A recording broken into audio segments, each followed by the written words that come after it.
వీక్షకులందరికీ నమస్కారం. వృషభ రాశి వారికి మే నెల సానుకూలమైనటువంటి ఫలితాలని ఇస్తూ ఉన్నది. లాభస్థానం ముందు ఉండేటువంటి శనేశ్వరుడు, లాభస్థానం ముందు ఉన్నటువంటి శుక్రగ్రహాలు అనుకూలమైనటువంటి ఫలితాలను ఇస్తూ ఉండగా, ఈ మాసంలోనే జన్మగురుని యొక్క దోషం తొలగిపోతూ ఉన్నది. రెండవ స్థానమందు గురుని యొక్క స్థితి చాలా యోగ్యమైనటువంటి ఫలితాలను ఇస్తూ ఉంటారు. అలాగే దశమ కేంద్రంలోకి రాహు వెళ్ళడం చాలా అనుకూలమైనటువంటి పరిస్థితి. దీనితో పాటుగా తృతీయ స్థానమందు కుజుని యొక్క సంచారం కూడా చాలా అత్యద్భుతమైనటువంటి ఫలితాలని ఇస్తుంది.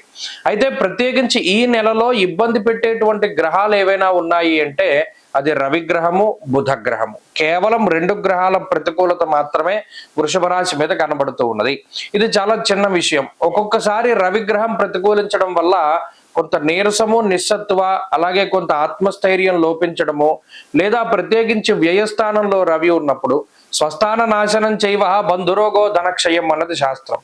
కొన్ని సందర్భాల్లో ధనాన్ని నష్టపోతూ ఉండేటువంటి పరిస్థితులు, కొంత ఆర్థిక ఇబ్బందులు ఏమైనా రవి వల్ల వస్తే రావచ్చు. కానీ మిగతా గ్రహాల తాలూకు శుభ ఫలితాల వల్ల రవిచ్చేటువంటి చెడు కూడా కొంతవరకు దాన్ని మిగతా గ్రహాలతోటి ఓవర్కమ్ చేయగలుగుతారు. ఉదాహరణకి వ్యయస్థానమందు ఉన్నటువంటి రవి ఖర్చును సూచిస్తే, తృతీయంలో ఉండేటువంటి కుజుడు సౌఖ్యాన్ని, ధనలాభాన్ని కలిగిస్తూ ఉంటారు.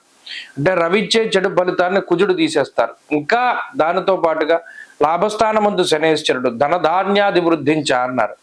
అంటే ఆర్థికంగా కొంత ఖర్చులున్నా దాన్ని మించినటువంటి ఆదాయం వల్ల ఆర్థిక లోటు అనేటువంటిది ఉండదు. ఇక బుధుడు బుద్ధికారకమైనటువంటి గ్రహం.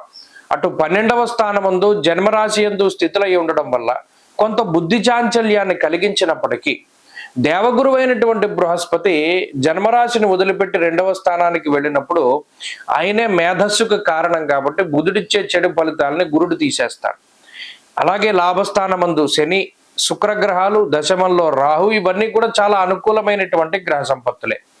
గోవాజి గజ సంఘానాం క్షీరాన్నాది సుభోజనం అన్నది శాస్త్రం. ఇక్కడ ఈ గ్రహ సంపత్తి ఏం చేస్తోంది? సంఘంలో గౌరవ మర్యాదలు పెరిగేటువంటి విధంగాను, ఉద్యోగంలో ప్రమోషన్లు రావడానికి, లేదా ఆశించినటువంటి చోటికి ట్రాన్స్ఫర్లు కలగడానికి, సంతతి కలగడానికి, వివాహం జరగడానికి, లేదా ఏదైనా ఒక శుభ కార్యక్రమం జరపడానికి, ఇలా ఆనందదాయకమైనటువంటి విషయాలకి గ్రహస్థితి ఎక్కువగా ఉపయోగపడుతుంది.